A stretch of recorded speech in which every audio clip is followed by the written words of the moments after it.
एक गांव में दो साधु रहते थे। उन्हें दुनिया की बनावटी चीजों से कोई मोह नहीं था। वे दिन भर भीख मांगते थे और जो समय बचता वह मंदिर में पूजा करते हुए गुजारते। यही उनकी दिनचर्या थी, एक गांव से दूसरे गांव जाकर भीख मांगना और अपना पेट भरना। अगर आते समय उन्हें ज्यादा देर होती थी तो उसी गांव के मंदिर में रुक जाते थे। बाकी समय में वह गांव के मंदिरों में रहकर गांव वालों के साथ पूजा और कीर्तन करते थे। उन्हें ज्यादा लालच नहीं था, जितना मिलता था वे उसमें ही संतुष्ट और प्रसन्न रहते थे। एक दिन गांव में आंधी आ गई और बहुत जोरों से बारिश होने लगी। दोनों साधु गांव के बाहर एक झोपड़ी में रहते थे। आंधी तूफान के कारण वह 2 दिन किसी अन्य गांव में रुके हुए थे।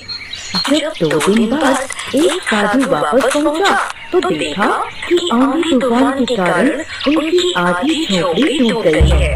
यह देखकर पहला साधु क्रोधित होता है और बुदबुदाने लगता है, भगवान, तू मेरे साथ हमेशा ही गलत करता है। मैं दिन भर तेरा नाम लेता हूँ, मंदिर में तेरी पूजा करता हूँ, फिर भी तूने मेरी ही झोपड़ी तोड़ दी।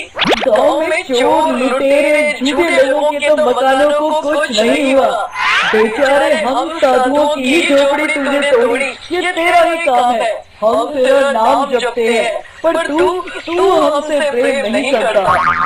तभी थोड़ी देर बाद दूसरा साधु वहाँ पहुँचा और झोपड़ी को देखकर खुश हो जाता है, नाचने लगता है और कहता है, भगवान, आज विश्वास हो गया तू हमसे कितना प्रेम करता है।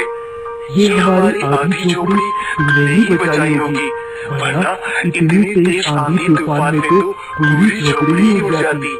ये तेरी ही कृपा है कि अभी भी हमारे पास सर ढकने को जगह है। निश्चित ही ये मेरी पूजा का फल है। कल से मैं तेरी और पूजा करूंगा। तेरा मुझ पर विश्वास अब और भी बढ़ गया है। तेरी जय हो।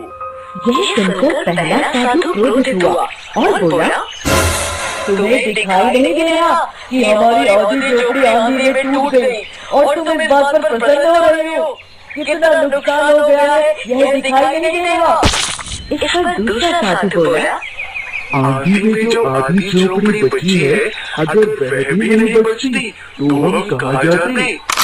पहला साधु बहुत क्रोधित था और वहाँ बैठकर दूसरे साधु को भी कोसने लगा।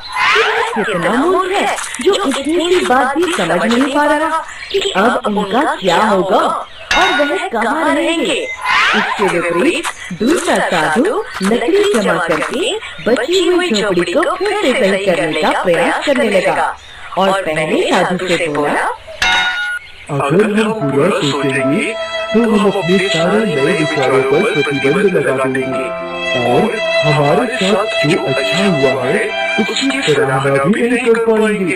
इतना बोलकर वह टूटी हुई झोपड़ी को सही करने लगा।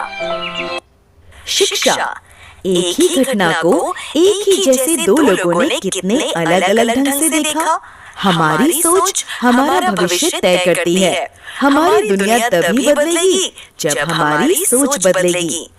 यदि हमारी सोच पहले वाले साधु की तरह होगी तो हमें हर चीज में कमी ही नजर आएगी, और अगर दूसरे साधु की तरह होगी तो हमें हर चीज में अच्छाई दिखेगी।